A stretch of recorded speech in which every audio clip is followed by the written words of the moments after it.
A mí me llama la atención, por ejemplo, que la señora Susel Paredes, quien votó en contra de que se decrete al Tren de Aragua como organización terrorista, ahora lidere la vacancia del ministro Santibáñez.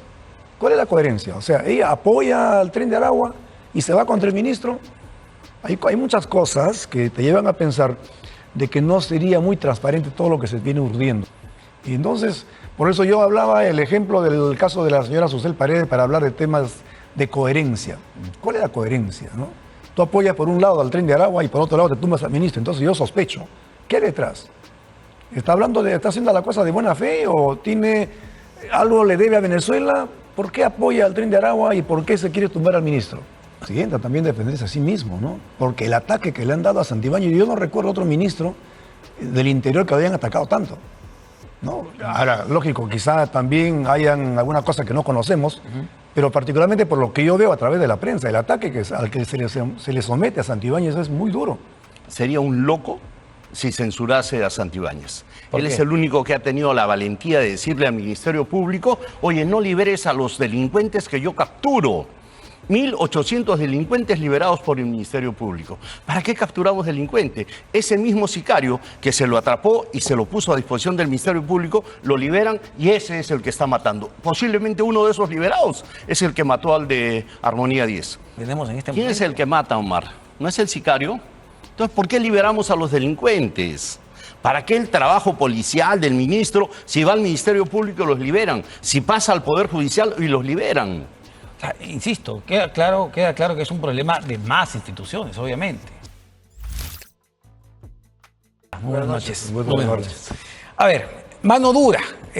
Lo que ha hecho el gobierno luego de este lamentable suceso es estado de emergencia en Lima y Callao.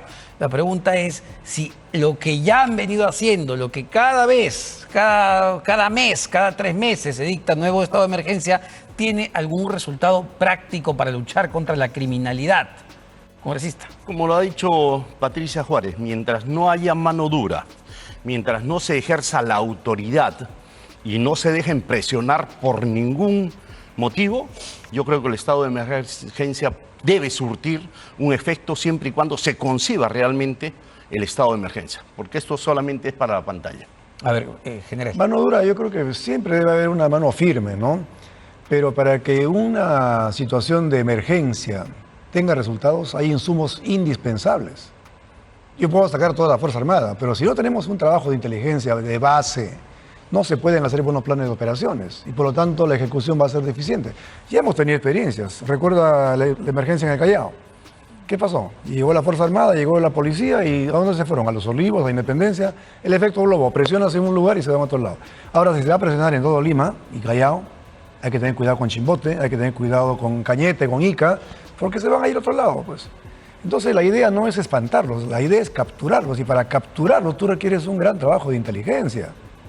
¿No? Claro, porque claro, ¿qué sentido tiene? Porque también otra respuesta fácil y rápida es, hay que sacar el ejército a las calles. Claro, pero el delincuente, el extorsionador, no va a ser loco de ir a pararse frente al militar. Se va a ir a esconder. Entonces, ¿no hay inteligencia en este momento? No es que no haya, sino que no están implementando bien las estrategias policiales con el soporte del ejército para poder hacer un buen estado de emergencia.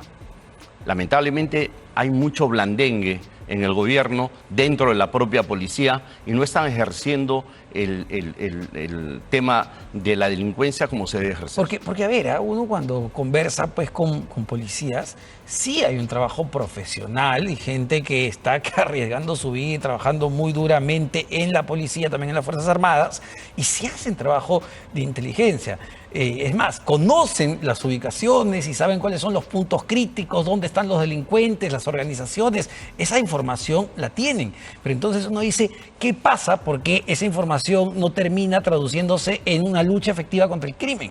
Hay un enorme trabajo de la policía y hay que reconocerlo, ¿no? A pesar de todas las limitaciones que se le ha puesto en el tiempo, ¿no? Porque prácticamente hubo un momento en que se maniató a la policía. A pesar de eso hacen un enorme trabajo. Pero ¿qué sucede? A ver, el caso del búnker de Pachacamac, 28 capturados, 21 liberados por la Fiscalía, a pesar que habían armas, granadas, explosivos, munición. 7 pasan al Poder Judicial y los 7 liberados por el Poder Judicial.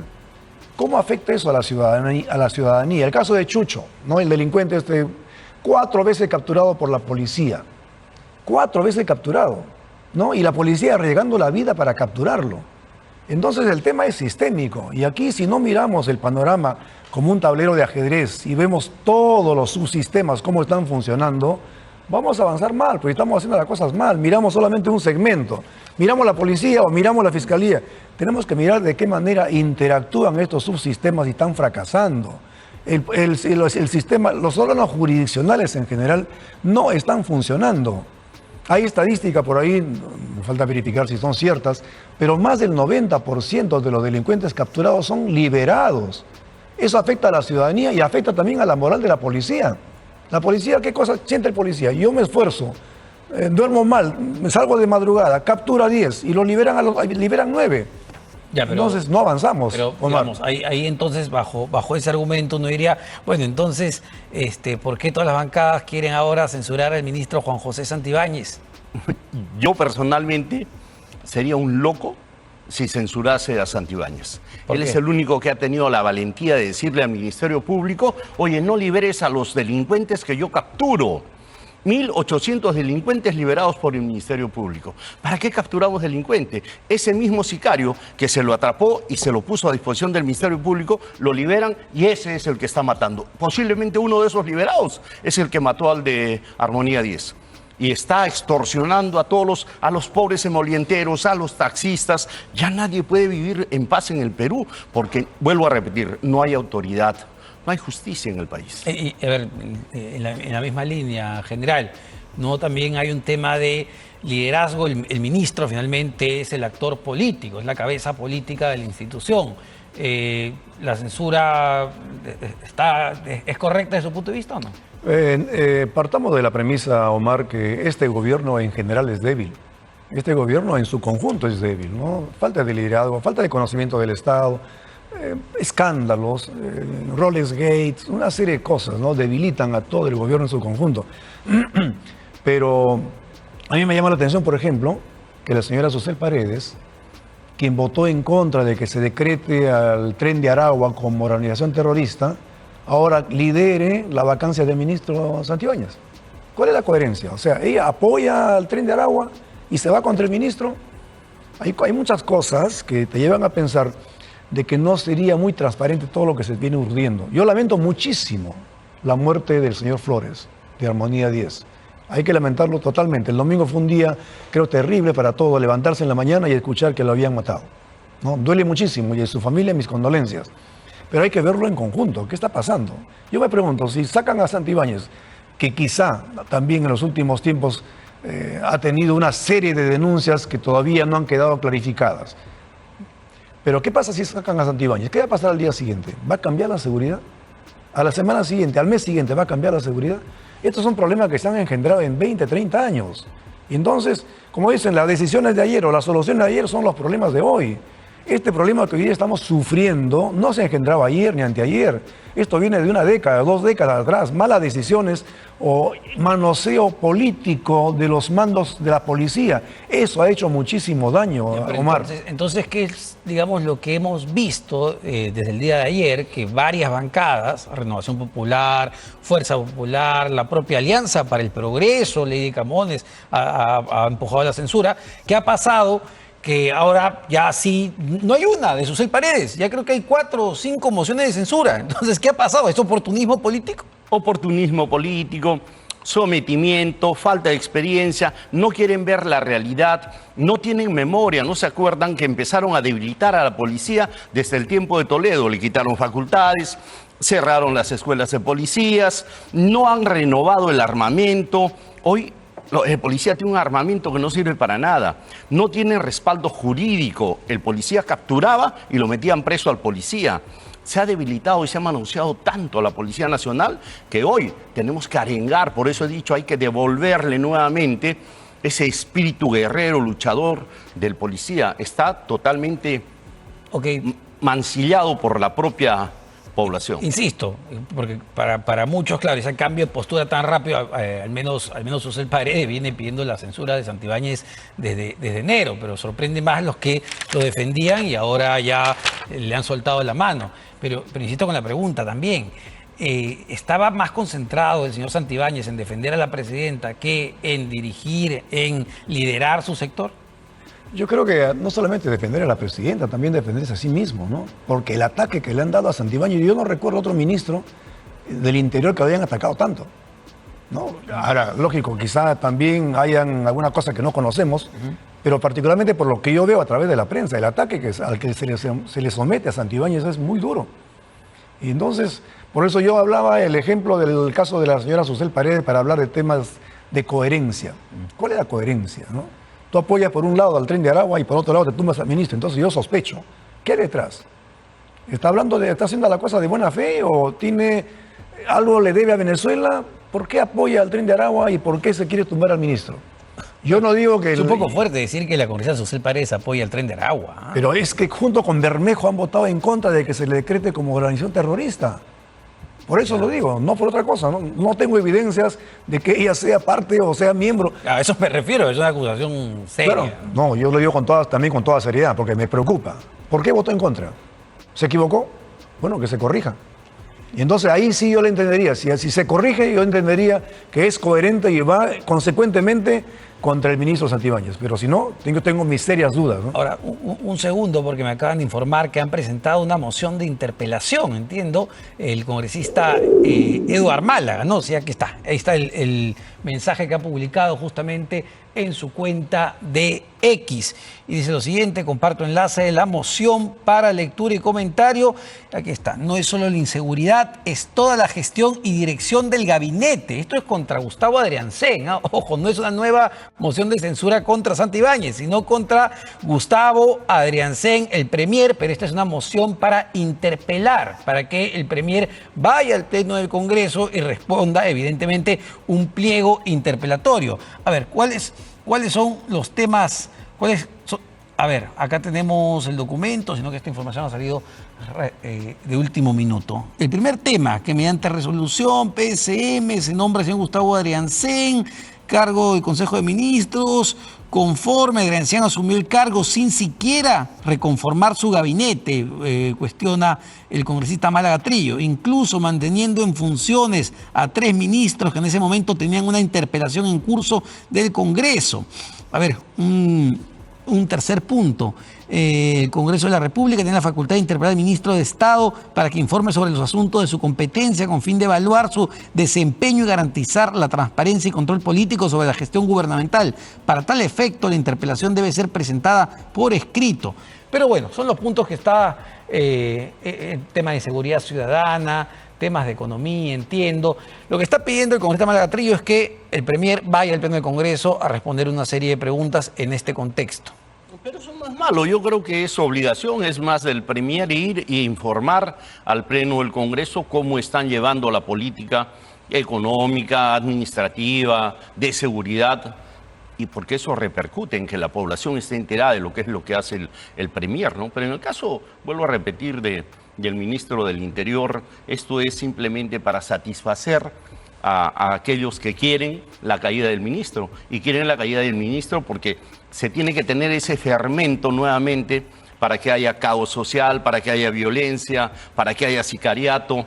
Hay muchos que quieren que esto crezca y que no haya seguridad en el país. Pero, perdóneme, pero no hay seguridad en el país. O sea, ya con Santibáñez en la cabeza, ya con Santibáñez en la cabeza, no sé, están matando a una persona cada 4 horas. O sea, hoy día despertamos con el asesinato, y yo lo decía más temprano, el asesinato de un promotor musical en Trujillo, una balacera en Trujillo. Yo sé, evidentemente no es Santibáñez el único responsable, como bien decía el general, no es una cosa de más instituciones. Hace muchísimo tiempo. Pero no es que... sobre todo desde aquellos blandengues, miserables diría yo, que abrieron las puertas a todos los delincuentes que vinieron de Venezuela. Pero insisto, hoy hay 1.200.000 ilegales que vinieron de Venezuela, y es cuando empieza a crecer el sicariato, la extorsión, la prostitución y todos estos males que hoy acechan el país. Pero con Juan José Santibáñez, ¿ha mejorado esa situación? A mí me parece mucho más coherente, Omar, lo que plantea Málaga Trillo, ¿no? Me parece mucho más coherente interpelar a todo el gabinete, porque no es únicamente el Ministerio de Interior. Aquí también está el INPE. El INPE depende del Poder Judicial. El INPE es una escuela de perfeccionamiento del crimen. Ahí se planifica. Yo creo que también, aprovechando que aquí hay un congresista, el Congreso de la República, se tiene que legislar para que los presos, aparte no hagan pues únicamente lo que hacía Antauro Humala, ¿no? Hacer los dibujitos, las cositas, ¿no? Para poder rehabilitarse, sino que hagan trabajo. Aprendamos un poquito de lo que está haciendo Bukele. ¿Por qué no salen a trabajar? ¿Por qué no salen a hacer limpieza de la Panamericana Sur, que está toda, tantas cosas que se podrían hacer y que empiecen a costear su supervivencia? Le estamos dando alojamiento, le estamos dando alimentación, una alimentación mejor que la que consumen los soldados de la patria. Y entonces esos reos, en vez como están ociosos todo el día, están planificando y están dirigiendo el crimen desde las cárceles. Entonces, acá hay varias responsabilidades, ¿no? Que asuma Santibáñez, pero también que asuma el Premier y asuma todo el conjunto del gabinete. A mí me parece mucho más coherente ello. Y aprovecho, yo sé que usted respalda a Juan José Santibáñez, pero ¿no es quizá el momento político para refrescar el gabinete, un cambio de cabeza en el gabinete? Claro, es bueno los cambios, pero tampoco es bueno el manoseo. Y aquí lo que se quiere hacer con Santibáñez simplemente es seguir manoseando, seguir haciéndole daño a la seguridad en el país. ¿Cuántos ministros del Interior se han cambiado en los últimos años? Cada rato, como cambiarse el corbato, cambiarse otra cosa, ¿no? Entonces, no es bueno.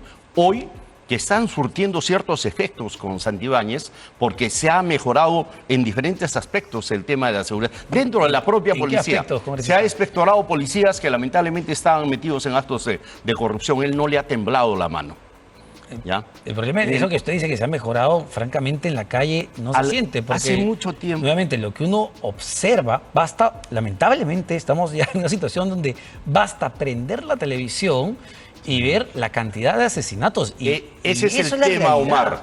Prendemos la televisión, pero ¿qué vende la televisión? Vende la muerte, vende el terror, vende la captura. Entonces, no, ¿cuántos se han capturado? ¿Por qué no venden eso? ¿No debemos reportar los asesinatos? También reporten las capturas que se hacen. También reporten a qué sicarios ha liberado el Ministerio Público. Pero hay que reportar la realidad, congresista. Pero no estamos reportando la realidad. Y la realidad es que tenemos, a la fecha, según data del SINADEF, ojo, del SINADEF, nadie se está inventando nada acá, del SINADEF, 450 muertos en lo que va del año.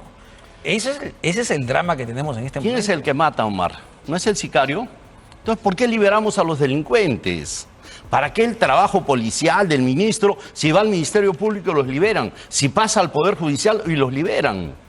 Insisto, queda claro que es un problema de más instituciones, obviamente. Sí, claro, Omar, aprovechando que aquí hay un congresista, yo les pediría al Congreso que también hagan, bueno, están haciendo su rol, ¿no? Bueno, dentro de todas las limitaciones que hay, pero por ejemplo, yo creo que si bien es cierto, están decretando que el Tren de Aragua es terrorista, también debería extenderse a los extorsionadores que causan la muerte. Y decretar prisión perpetua de inmediato, no deportaciones, porque deportan y al mes siguiente están retornando. Lamentablemente no tenemos el control adecuado en las fronteras. Por lo tanto, prisión perpetua, y se revisa su caso pues de acá a 10, 15 años. Pero prisión perpetua, mano firme, hay que ampliar Chayapalca, hay que triplicar la capacidad. Aprendamos un poco de lo que ha pasado con Bukele, ¿no? ¿Cómo es que Bukele, con un país desbordado por los maras, ha podido poner orden? No hay que importar todo, pero hay cosas que sí se pueden hacer. Claro. Y para comenzar, yo creo que la tipificación de organizaciones terroristas, no solamente al Tren de Aragua, no solamente a los sicarios, también a los extorsionadores que causan la muerte, pero que se vayan adentro, 30 años, prisión perpetua. ¿Sabe por qué a Bukele le surtió efecto? Porque no fue un estado de emergencia, fue un estado de excepción. Sitio. Eso es lo que tenemos que hacer. Ahora, porque somos muy blandengues. Estamos diciendo, no, somos blandengues. La presidenta hoy, en el inicio del año escolar, en un colegio público, en Independencia, dice pena de muerte. No, es otra de los conejos que siempre se sacan, pena de muerte. Pero hasta el cansancio, los juristas han explicado que si así quisiéramos ir a la pena de muerte, tardaría años en implementarse. ¿Lo ven como una propuesta viable? No, por eso vuelvo a repetir. O sea, hoy la pena de muerte no es viable, pero sí poner mano dura. O sea, ¿quién tiene que dar la orden? La presidenta, es la jefa de las Fuerzas Armadas Policiales.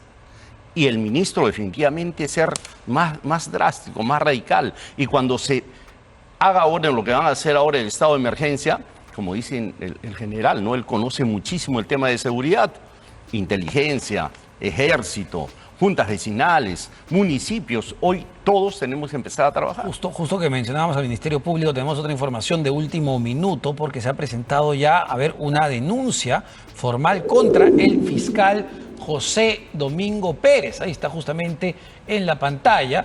Fiscal superior pide formalizar, investigar, ojo, esto ya pide formalizar, la formalización de la investigación contra el fiscal José Domingo Pérez, y cito, abro comillas, que habría incurrido en utilización indebida, lo que se conoce como peculado de uso de bienes del Estado. Y ahí está justamente ya la formalización de la investigación que ha abierto el fiscal superior. Y así que vamos a ver cómo termina el caso del fiscal José Domingo Pérez, que se hizo muy popular justamente en el equipo especial Lavallato, junto al fiscal Rafael Vela, por sus investigaciones, pero ha pasado de investigador a investigado. Esa es ya la información de último minuto del Ministerio Público.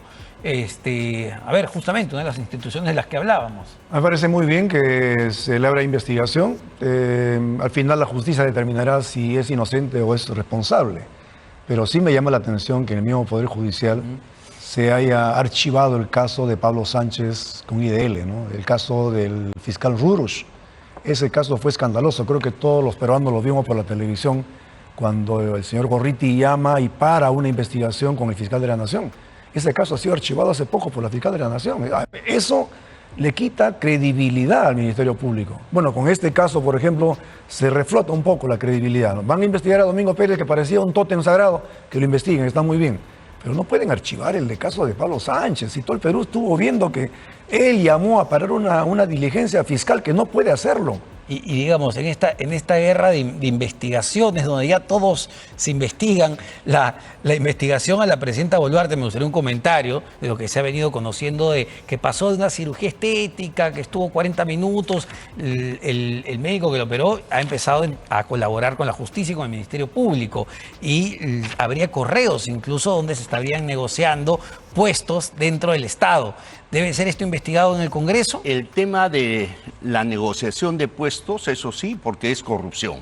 El tema de su estética, si se cambió, si se aumentó o no se aumentó, eso no es delito. O sea, el delito está en haber utilizado puestos, como usted dice, de trabajo para ofrecer a los amigos o cosas por el estilo, ¿no? Pero la estética no es un delito. No, el Ministerio Público lo que investiga, además de esto nuevo que se ha conocido el fin de semana, es un supuesto abandono de cargo, ¿no? Es lo que está investigando propiamente el Ministerio Público, pero parece que con esta nueva información se va a ampliar, pues, la investigación a la presidenta. Me parece que hay una guerrilla ahí, ¿no? Entre el actual ministro de Educación, con el señor Otaro, denuncias, hay algo que está pasando por ahí, pero en cualquier caso es deber de la Fiscalía investigar, no puede denunciar, pero puede investigar, que investiguen, ¿no? Y que investiguen con la celeridad del caso, porque después, bueno, se pierden las evidencias y se pierde todo y vamos a 20 años y como siempre extemporáneas las conclusiones, ¿no? Una última cuestión, me llamó la atención ahorita, Edwin, porque, a ver, entiendo que Julio Chávez, líder del Partido de Acción Popular, ha lanzado un mensaje en la cuenta de X, donde lo que pide es cosas más, cosas menos, la renuncia, la salida de Juan José Santibáñez, y ya lo firma como evidentemente líder del partido. Es decir, la postura que usted tiene es netamente particular, porque veo que su partido está en otra cosa. Es la postura de Edwin Martínez, porque yo analizo las cosas tal cual como son, no me someto a ninguna presión mediática ni cosa por el estilo. Y hay algunos que quieren liderar manchando a los demás, ¿no? El tema de la seguridad no data de hoy, data de 20 años atrás. Entonces el señor Julio Chávez se está sometiendo a la presión mediática. Bueno, Julio Chávez puede tomar decisiones a nombre del partido, pero yo soy Edwin Martínez y no me someto a ningún interés de ningún individuo político. Muchísimas gracias, congresista. Muy amable, Otto Guibovich, el general Otto Guibovich, comandante general del Ejército, también congresista de la República. Gracias, y Omar. el congresista Edwin Martínez, de Acción Popular, pero que ha hablado como Edwin Martínez, Como Edwin Martínez. y no como miembro de Acción Popular.